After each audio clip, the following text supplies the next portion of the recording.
Okay, please don't walk in front of any cameras.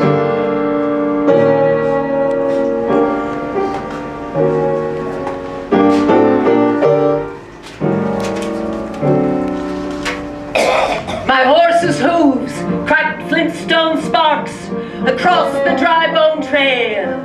The moon was hid with tender clouds, the wind let out a wail. It swept right through my petticoats, across the craggy hill. It ricocheted down stony walls where nameless faces stilled.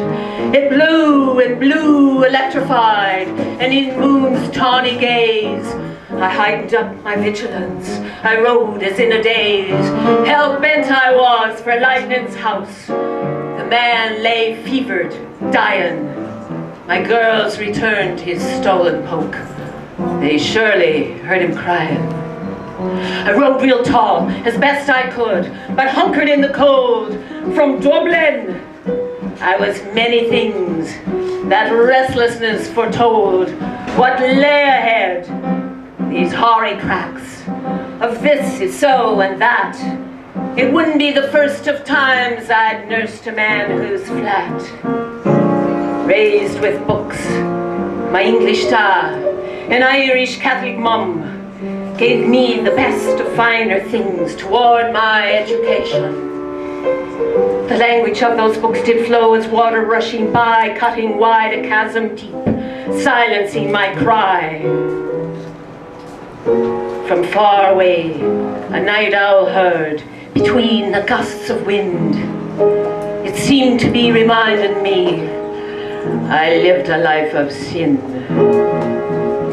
But I didn't mind. I'd been all things. A proper girl, you know. Married to the man I loved, till he'd lined them in a row for me to bed them down, each one to save his debtor's ass. And what of this? My own true love. It formed a dark crevasse. Berdan by name, he'd courted me and wooed me to his side.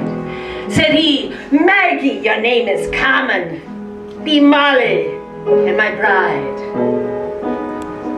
But money ran out, 'cause his folks found out a barmaid me he'd wed. When the chapel bells had rung, his bank account was dead. His desperation frittered love. It turned me stone inside. My heart had hardened in the act, as cold as was this ride. As indecision freezes you, and in between a curse to stay or go, how could I know these times could not be worse? I left him there, in New York town, to head a ways out west. I guess I could be paid for this, to have men at my breast. Cities, mining camps, and cow towns. I paid them all a visit. They paid me highly for my favors. My furs and jewels, exquisite.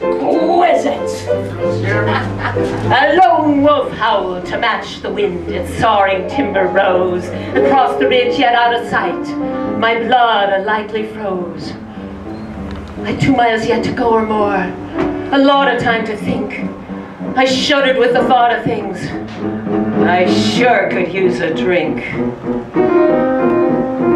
The men, we women of the West, some glittered like the gold, while others clung to everything and did as they were told. Oh yes, I had been sanctified. Forgiveness priests would not.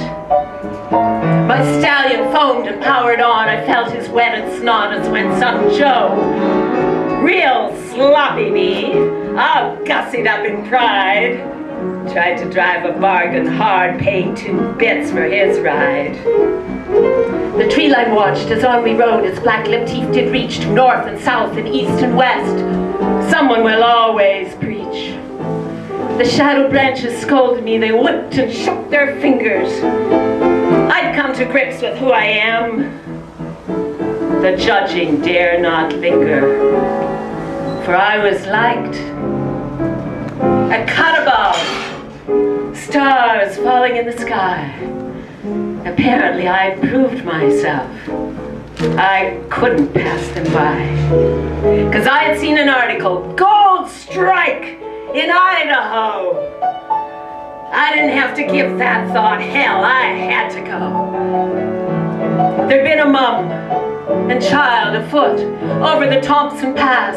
A blizzard drove the pack train on, but I was a plucky lass.